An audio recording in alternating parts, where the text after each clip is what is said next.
మాజీ ముఖ్యమంత్రి జగన్ బెయిల్ రద్దు చేసి వెంటనే అరెస్ట్ చేయాలని నుడా చైర్మన్ కోటంరెడ్డి శ్రీనివాసరెడ్డి డిమాండ్ చేశారు.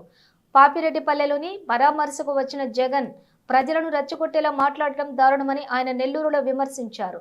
పరామర్శకు వచ్చి బల ప్రదర్శన చేయటం దారుణమన్నారు. అధికారంలో ఉండగా పోలీసులను అడ్డం పెట్టుకుని అక్రమ కేసులు పెట్టిన జగన్ ఇప్పుడు వారినే బట్టలోడదీస్తానని మాట్లాడడం దారుణమన్నారు. చావును అడ్డం పెట్టుకుని జగన్ రాజకీయాలు చేయటం సిగ్గుచేటన్నారు.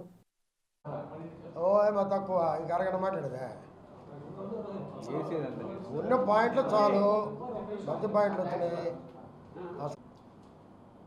ఈ రాష్ట్రంలో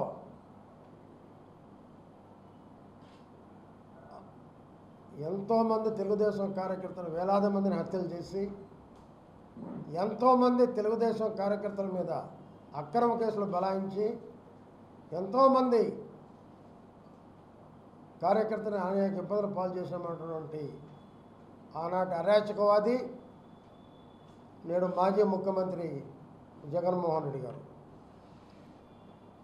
పాత అనంతపురం జిల్లా, ప్రజెంట్ సత్యసాయి జిల్లా పాపిరెడ్డిపాళెంలో అనే చిన్న విలేజ్, చిన్న గ్రామం పాపిరెడ్డిపల్లె.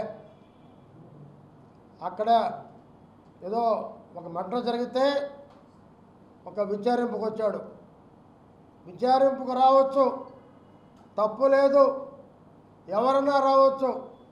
చంద్రబాబు నాయుడు గారు కూడా అనేక పర్యాయాలు కార్యకర్తలకు అన్యాయం జరిగిన చోట, చనిపోయిన చోట ఆయన విచారింపులు చేశాడు, పాడి మోసాడు. నీలాగా బల ప్రదర్శన చేయలే.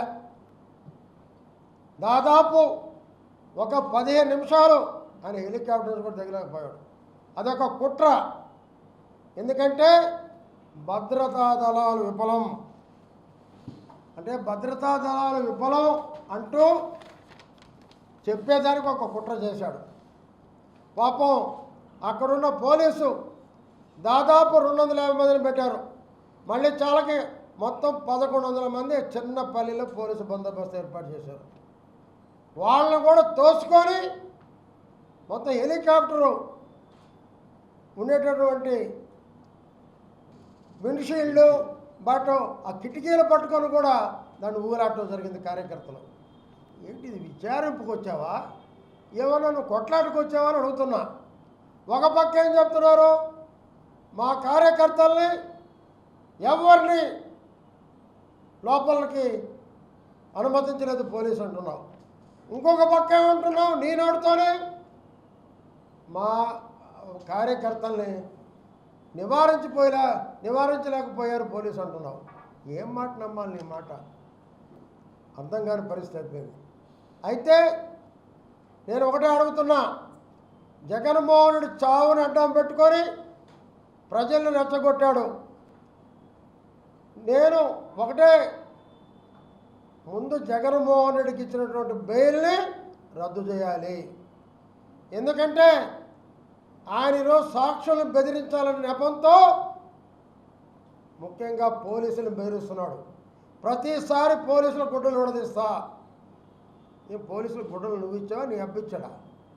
నువ్వు ఇచ్చావా, నీ అబ్బిచ్చాడు? వాళ్ళకి డ్రెస్సు, వాళ్ళకి కష్టపడి చదువుకున్నారు, వాళ్ళు కష్టపడ్డారు, ఆ గుడ్డలు వాళ్ళకి వచ్చినాయి.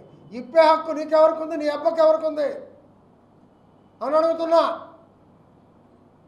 అంటే నీ హెలికాప్టర్ కాపలా కాసేదానికి పోలీసు కావాలి, నిన్ను కాపలా కాసేదానికి జట్ కేటగిరీ కావాలి, నీ గుడ్డలు ఇప్పకుండా ఉండేదానికి ప్రజలు నీకు పోలీసు కాపలా కావాలి. అయినా ఇన్నిటిని వాడుకొని పోలీసులు బట్టలు ఉడదీస్తా. ఈరోజు వర్క్ చేస్తున్నటువంటి డ్యూటీ చేస్తున్న పోలీసుల్ని నువ్వు బట్టలు ఉడదీస్తావా? ఎక్కడ న్యాయం అడుగుతున్నా, ఎక్కడిది భాష నీకు? వెంటనే అతనికి ఇచ్చిన బెయిల్ రద్దు చేసి జైలుకు పంపించాలి. ఇది సాక్షులను బెదిరించడానికే ఇది. అయితే విచారింపు చేసుకో, ఎవరు కాదనరు. నీ ఇష్టం వచ్చినట్టు పోలీసులు బట్టలు కూడా తీస్తా. పోలీసులు మగవాళ్లే కాదండి, మహిళా మనులు కూడా గుర్తుంచుకో. ఎట్లా మాట్లాడాలో మర్యాద నేర్చుకో. ముందు మగవాళ్ళని ఇప్పమని కాదు నేను చెప్పేది, మహిళా మనులు కూడా ఉన్నారు. గుర్తు తెచ్చుకో, బుద్ధి తెచ్చుకో. అంతేకాని నీ ఇష్టం వచ్చేట్టు మాడతానంటే నిన్న పోలీసుని బట్టలు ఉడదీస్తానందుకు సుమోటోగా కేసు నమోదు చేయాలి.